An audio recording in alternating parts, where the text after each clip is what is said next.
Hello, my name is Kyle Armin, and I am presenting my event pitch final presentation for my RSM 490 course.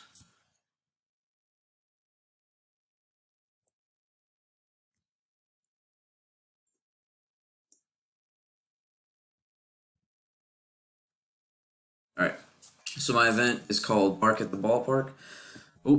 And so my idea for this event is to have a huge adoption event at Pelican Stadium. So the event will help generate revenue for the Myrtle Beach Pelicans Community Fund, while also revenue for the Grand Strand Humane Society.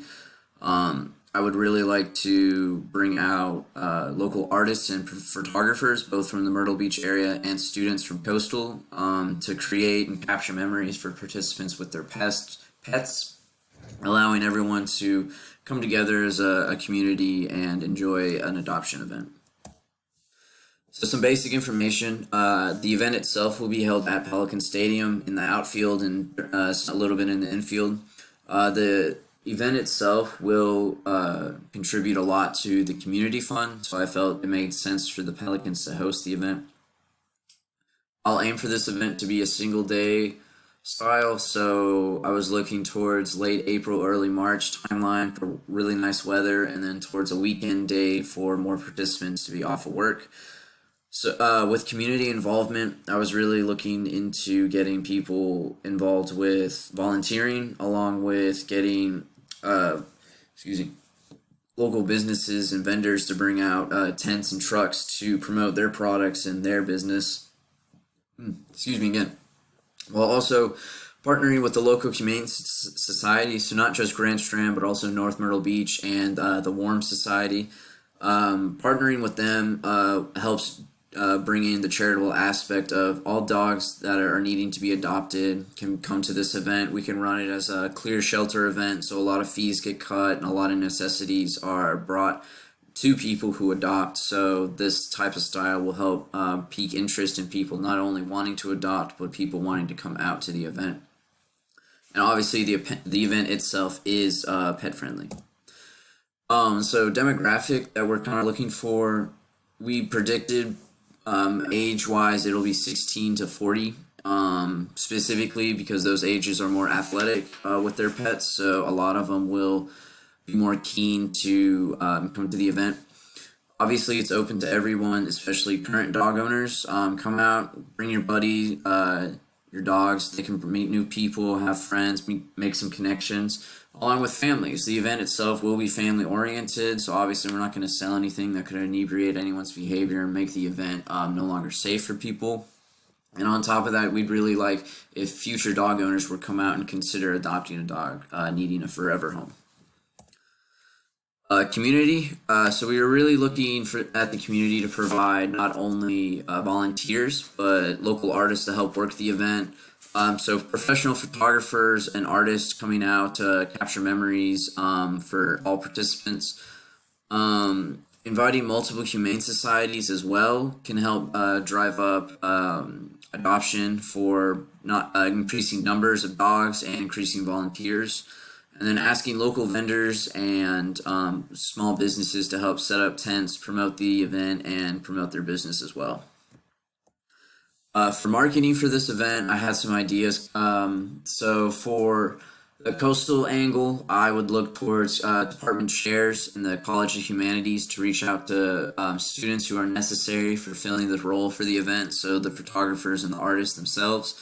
While also looking at the RSM department and athletics for volunteers, because I know a lot of majors in those areas require hours, along with Greek life. Knowing that fraternities and sororities have to volunteer as a whole house means that this one big event could be perfect for a group.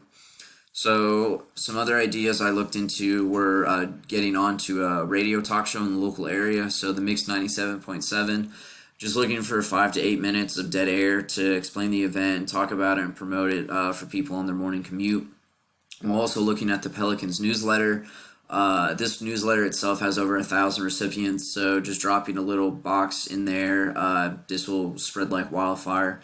And then some of the Pelicans' current partners, thinking of just going there to help them promote the event while also inviting them out to set up a tent and promote their business. So some of the already partners of the Pelicans are Sweet Frog and Auntie Annie's. So safety is a huge factor for an event like this, not only for participants, but also for the dogs that will be participating in the event. So anyone, all participants that bring their pet, their dog, will be required to sign a safety waiver. The waiver itself will just go over the basics of, is your dog well behaved around other dogs and other people, ensuring the safety of other participants, and then also signifying that the owner will keep their dog on a leash when outside the designated zone. So if they're not in the water station or the adoption area, they will need a leash to walk around with. And then also the dogs for safety will be separated by size. So in areas like the adoption zone, the water area, and the bathrooms, there will be two separate sides, two different fenced-in areas. And it'll be divided by size, like I said, for the animal safety. So larger dogs with large dogs, smaller dogs with small dogs. So the Grand Strand Humane Society's part in all of this, the reason why they need to be a huge partner is because not only will they provide dogs for adoption, but they will also help with setting up water stations, bathroom areas, adoption zones, also providing with volunteers, and allowing for the event to really just kick off in a very meaningful way.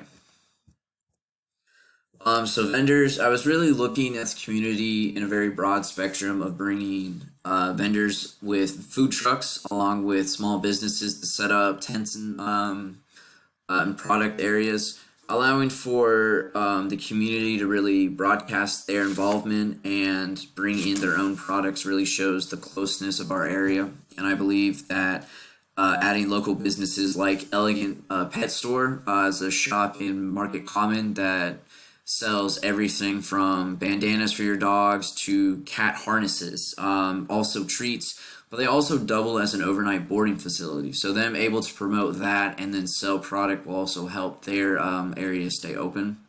And then also asking other humane societies to come out, again, looking at North Myrtle Beach and the Warm Animal Shelter. They 100% will have dogs that will need adoption while also being able to provide volunteers to help run the event itself. So for artists and photographers, I'm really looking at the community to provide just a few professionals and then majorly looking at Coastal to provide students. For the professionals, we will allow them to bring their own products if they have print-ups and already pre-done art that they would like to sell for profit for themselves. They're more than welcome to do that, while also providing for students credits for class or volunteer hours if they are needed. And then we'll also work with scheduling and whether anyone needs to make any special arrangements for the event. So some things I also want to go over would be prices for some of these items. So for the photos themselves, I was thinking that they would be anywhere from $8 to $14, just depending on if it was a regular camera or if it was a Polaroid or if they had any extra props or just depending on how many people were in the picture. And then for paintings, they'd be a little bit more expensive, closer to $15 to $25. Mainly because the products used to make those memories is more expensive, so that'll just counter that cost. And then another idea was to have a special guest from the Pelicans team, players, mascots, just celebrities come out, do meet and greets, take some pictures, have some signatures. Along with those, we can make those meet and greets anywhere from $30 to $35, and then adding on the pictures and signatures, we can help drive revenue up for those areas. But the revenue made from the meet and greets, the pictures, and the paintings will all go completely back to the community fund. And then all revenue made by the vendors will be split in half between the community fund and then the vendors themselves. And then 20% of what the community fund takes from that will go back to the Humane Society. So we highly recommend for the Humane Society to bring their own tent and provide a lot of their own products to help generate revenue for them. And that is my event. Thank you.